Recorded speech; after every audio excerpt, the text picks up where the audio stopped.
Mwenyekiti wa Chama cha Demokrasia na Maendeleo Chadema kanda ya Kaskazini, wakili Welwel anadaiwa kukamatwa na jeshi la polisi katika eneo la Kigongoni, mto wa Mbu, wilaya ya Karatu mkoani Arusha.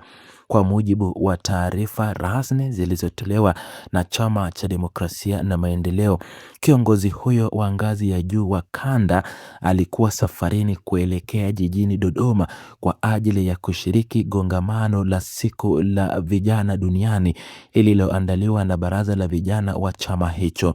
Taasisi hiyo kuu ya upinzani imeeleza kuwa inaendelea kufuatilia kwa karibu taarifa kuhusu sehemu alipopelekwa mkuu huyo wa kanda baada ya kukamatwa na askari wa jeshi hilo.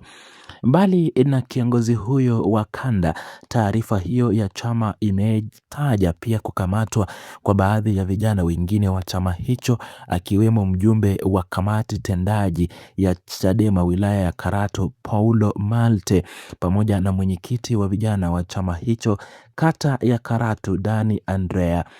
Kwa mujibu wa maelezo yaliyotolewa na chama hicho, mkaza huo ulianza mara baada ya msafara wa baraza la vijana la Chadema uliokuwa ukitokea wilaya ya Karatu kuzuiliwa kwenye kizuizi kilichowekwa njiani nje ya eneo la Karatu. Taarifa hiyo linabainisha kuwa askari wa jeshi la polisi hawakuruhusu magari yaliyokuwa kwenye msafara huo kuendelea na safari kuelekea jijini Dodoma.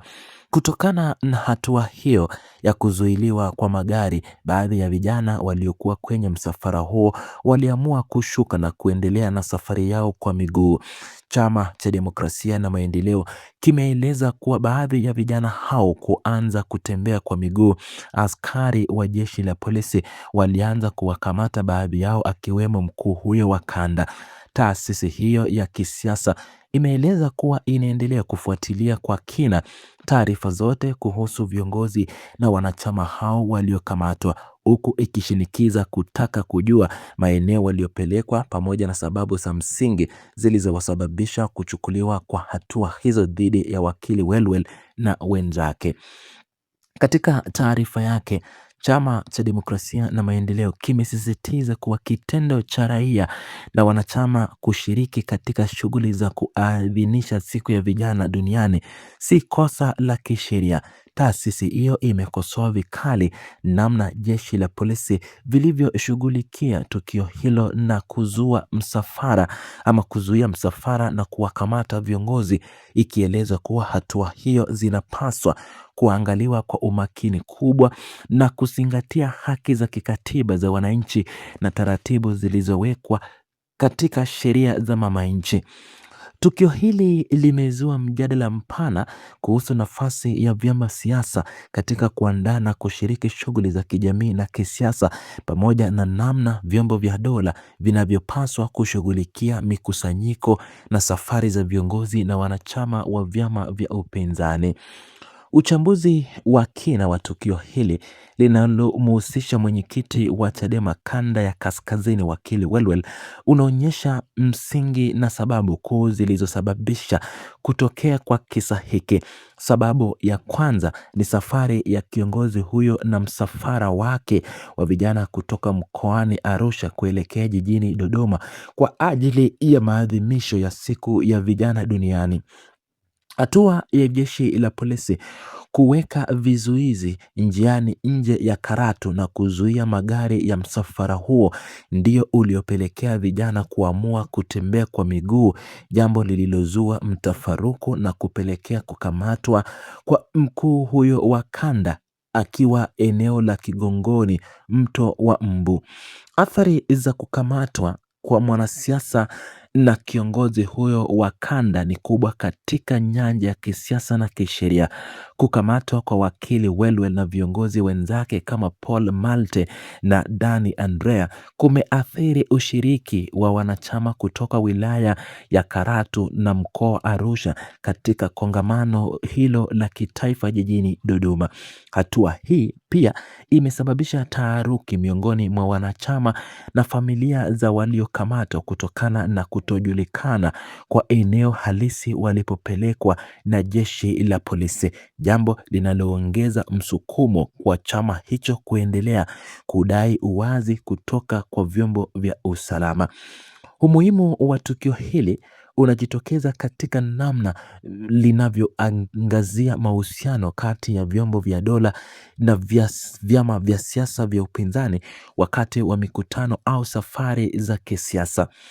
Tukio la kuzuiliwa kwa msafara wa Pavicha na kukamatwa kwa mkuu huyo wa kanda katika wilaya ya Karatu na mto wa Mbo linadhihirisha changamoto zinazowakabili viongozi wa kisiasa wanapojaribu kutekeleza haki zao za kikatiba za kukusanyika na kusafiri.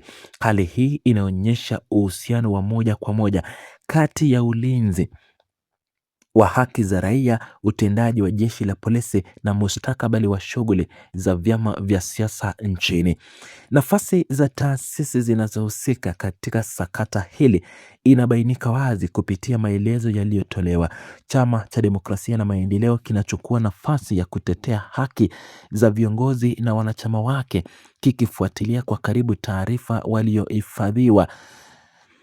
Kwa upande mwingine, jeshi la polisi ndicho chombo kinachochukua hatua za kuweka kizuizi na kuwakamata viongozi hao. Chadema imetumia tukio hili kusisitiza tena mageuzi makubwa ndani ya jeshi la polisi, ikieleza kuwa jeshi hilo linapaswa kubadilishwa kutoka mfumo wa uamri wa jeshi la polisi kwenda mfumo wa huduma ya polisi ili kuongeza weledi, uwajibikaji na utoaji wa huduma bora kwa raia wote. Historia ya uongozi wa wakili Welwel ndani ya Chadema kanda ya kaskazini inahusiana moja kwa moja na nafasi yake kama mratibu mkuu wa shughuli za chama katika mikoa ya kaskazini. Akiwa mwanasheria na mkuu wa kanda, ushiriki wake katika kuongoza msafara wa vijana kuelekea Dodoma ulikuwa ni sehemu ya majibu wake ama wajibu wake wa kiutendaji. Kukamatwa kwake akiwa safarini kuelekea kwenye kongamano la Baficha kunadhihirisha uzito wa nafasi yake kaskazini na jinsi hatua za kisheria au za kuzuiliwa vinavyoguza moja kwa moja safu ya juu ya uongozi wa chama hicho. Uchambuzi zaidi unaonyesha kuwa maelezo yote yaliyopatikana hadi sasa yanatoka upande wa Chama cha Demokrasia na Maendeleo. Kwa mantiki hiyo, maelezo rasmi kutoka kwa jeshi la polisi kuhusu sababu za kisheria zilizopelekea kukamatwa kwa wananchi na mwenyekiti wa kanda kaskazini wakili Welwel, mjumbe wa kamati tendaji wilaya Paul Malte na mwenyekiti wa vijana kata Dani Andrea bado ni muhimu sana ili kutoa picha iliyokamilika ya tukio hilo la mto wa Mbu. Chama hicho kinaendelea kufanya ufuatiliaji wa kina katika vituo mbalimbali vya polisi ili kubainisha waliko viongozi hao na hatua zinazofuata za kisheria.